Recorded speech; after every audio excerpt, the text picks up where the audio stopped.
I'm little cousin of Swami Vishwananda, and I first met him when I was 5. I work with my dad. He's a driving instructor, and we have a garage, like we do some mechanical works, see?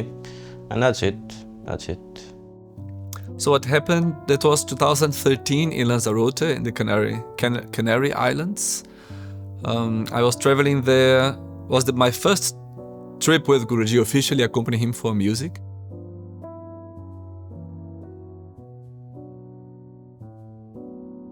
So on the last day of this whole trip, we were doing a yagna right outside the house where we were staying. And me, Ninil, were helping, bringing the stones, bringing the wood, making the space, cleaning, helping however we could, because we by far didn't know exactly what we were doing, but just following. Guruji told me, like, go and fetch rocks to build hawan, to build like a place for fireplace for hawan. And then he has taken his car to go. And I was doing my job, and I don't know what happened to me. I started to feel like uneasy. I started to feel like, I don't know, something wrong's happening right now to me. Like when people say to you, like, before you will die, you will know. It was like this. Something was telling me that I won't do it. I won't do it till the evening. In the beginning, I thought like it's just a negative thought. I don't pay attention. But then something started happening to my heart. My heart started beating, boop, boop, boop, you know, and it was not normal beating. Then I was afraid. I was afraid what's going to happen. I'm not in my country. I don't know anyone here, and even Guruji is not here, you see. And then I left this job, like picking rocks. I've gone inside. There was lots of people inside. They were all doing their job. I've gone inside. I was afraid to say to anybody that I'm not fine, because my mind was not straight. I was not feeling good. My heart was beating very fast. My mind was telling me stories. I was not fine. I was like, I was about to die, or I don't know, you know. And then I start sweating. And then I've gone in my room. I said, I'll sit for some time. I'll wait for Guruji to come and I'll talk to him. He was not coming. I don't know where he was not coming. And then something came to my mind. I said, let's go to sleep, and we will think that it's a bad dream, and I'll wake up. This is when it started. When I closed my eyes, there was no thoughts, there was nothing. It was pitch black. Nothing, no thoughts, no emotion, nothing. And then I start to feel like I'm losing myself in something. I don't know, it's in a vacuum, in a dark, I don't know what it is. I was losing myself. And it was not a thought. I don't know how to say this, but one thing I understand right now, like, if I close my eyes, I'll be gone. And my existence will just die. There will be no such thing as Ninil, as me. There will be no soul or anything. I was damn afraid. And then I wake up. I wake up to go in this room where there was people. I've called, I don't know who I've called. I've called somebody, and he was not responding. Like, he was not giving answers. I've gone to say that I'm not well, but they was not responding. They were not responding, like, they can't see me, they can't hear me. I was afraid, man. I remember suddenly hearing some loud cry, shout and cry. And I asked Ninil, when I saw him on the cold floor, in the stone floor of the kitchen, what's going on? If he needs anything, like, what's going on with you? He said, I started to feel unwell, something with my heart, and I felt like I needed to lay down on the cold floor. Guruji arrived, came straight to the kitchen and woke him up. In the moment he looked at Guruji maybe like talk with him some short words. I said, I'm not fine. I'm going to die. I'm about to die. I used to make jokes with him, and we would laugh. He was thinking that I'm joking, and he said, Ninil, I've given you some work and you haven't completed and you are joking. He was scolding at me and he was teasing me. Then I haven't said anything. I was following him. He was going to the kitchen, I was going with him. Wherever he was going there, I was going with him. And I keep telling him, I'm not fine, I'm not fine. He given me a fruit to eat. He said, eat this. I was eating and this was like falling, the juice was falling on me. I wasn't fine, I did not know what I was doing. And then he was standing in the kitchen. I don't know if he was cooking, I don't know what he was doing, but we were in the kitchen. And I said to him, why don't you understand? I'm saying for long, I'm not fine, and you are doing nothing. And then he come to me. He hold me, and he hold me close to him. He holds me close, and he was strong. And he came to my ear, and he was saying a mantra. So fast, I don't know what he was saying. He was saying. The more he was saying, the more heavy I was becoming. I couldn't even stand still. I was very heavy. And there was one time when I tried to push him, because I don't know what's happening. I'm afraid. I tried to push him. He was still. I couldn't even push him. He was just here. Then I let go. I said to myself, whatever happens. And then when I gained this thought, like I'll let go whatever happens, he took his hand and like from here he taken something like a black silhouette. I don't know what this is. He pulled this from me, and this thing was something violent which I've seen. He taken this and do like this. He do like this, and there was a black silhouette which has gone outside from inside of me. I don't know what this is. And at this time, I felt a relief in me. Like I was half good. I felt a relief. And then he changed. He was big. He was blue. And he was not the person I used to know. He was someone else. He was big. He was blue. And inside of me, I don't know why, I had the urge to ask for forgiveness. I didn't know with whom I was asking for forgiveness. I just fall on the ground and I said, forgive me. For all that I've done, forgive me. Forgive me.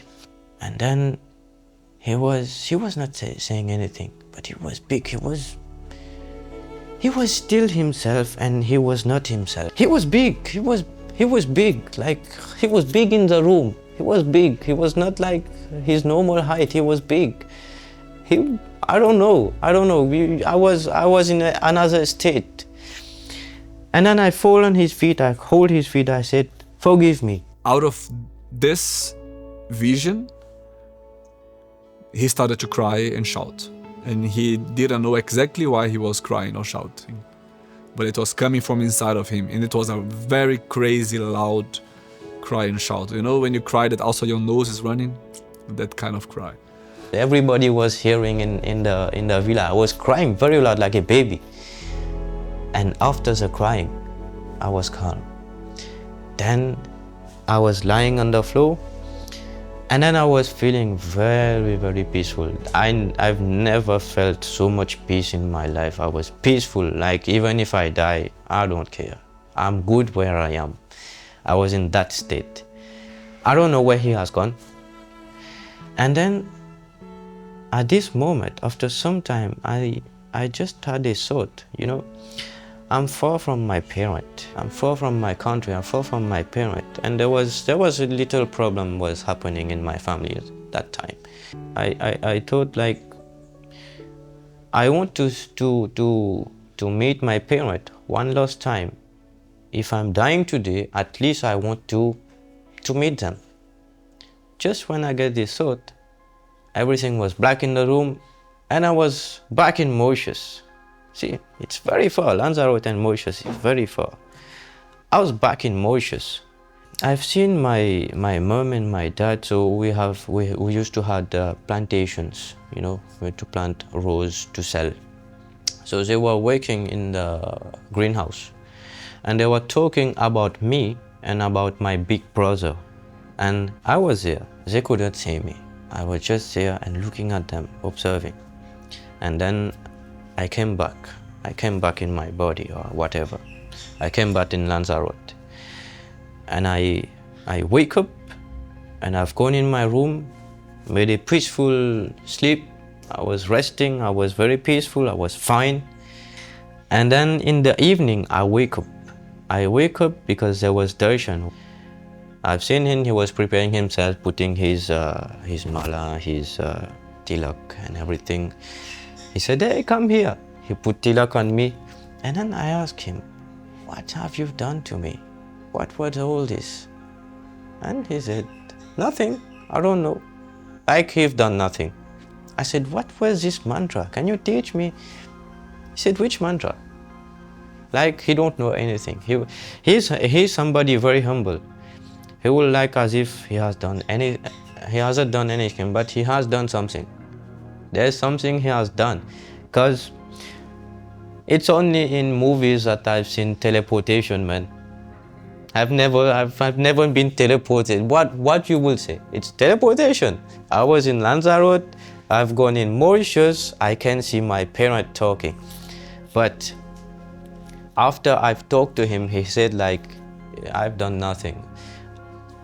Till I know him, like, if he doesn't want to say anything to you, he won't say. So I didn't force him. I said, okay, that's fine. I said to him like, I'm going to talk to my mother and father and then we'll go to the darshan. He said, yes, but be fast. I've gone to call my mom and my dad. The connection was very bad there. So for 3-4 days, I haven't been talking to them. This day, I've got connection. I was talking to my mom. The first thing I said like, Mom, you know, I was about to die today. And Swamiji saved me. He said, what, you met a car accident? What happened to you?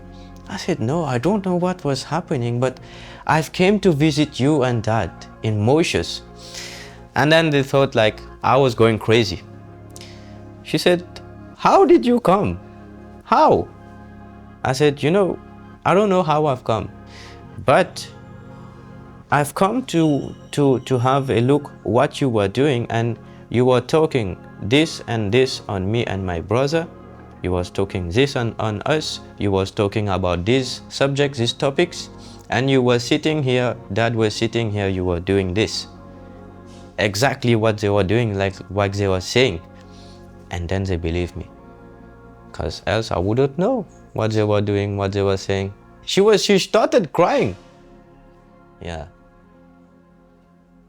So for me, everything he's doing, those miracles, are just things that we don't understand. Like,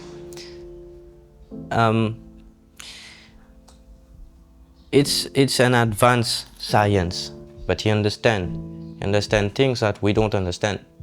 He's unpredictable. You can't say that he's like this, he's like that. He changed according to the circumstances. What I've seen with him, he can be very calm right now. All of a sudden you see that he's changed. If he starts showing what he can do, his powers, people will follow him for this. But he's not here like to show off himself, to show off like I have power. No, he's here for his mission. That's why he will show it to you only if needed. If not needed, he will never show it. You see, many people met him, but they don't know who he is. If I say to my girlfriend that I love her, I love you for this reason, means I don't love you, I love the reasons. But when my girlfriend asks me, why do you love me? I said, I really don't know. I just love you for the same is Guruji. I just love him. I don't know what he can do, who he is, but I know he is special. See, he's not like us. It's interesting to observe how Guruji gives this experience. Guruji spent the whole trip, I remember, kind of bullying him in a way, making pressure on him for him to change habits of his life, things about his life. Guruji was like giving a lot of lessons and putting him pressure and bullying him for weeks. And then on the last day of this trip, Guruji came to him and gave this experience. And if I understood correctly, Ninil was not a close devotee or follower of Guruji. He was family, a cousin that was not seeing Guruji often at all. And to him, Guruji gave such a vision, such an experience.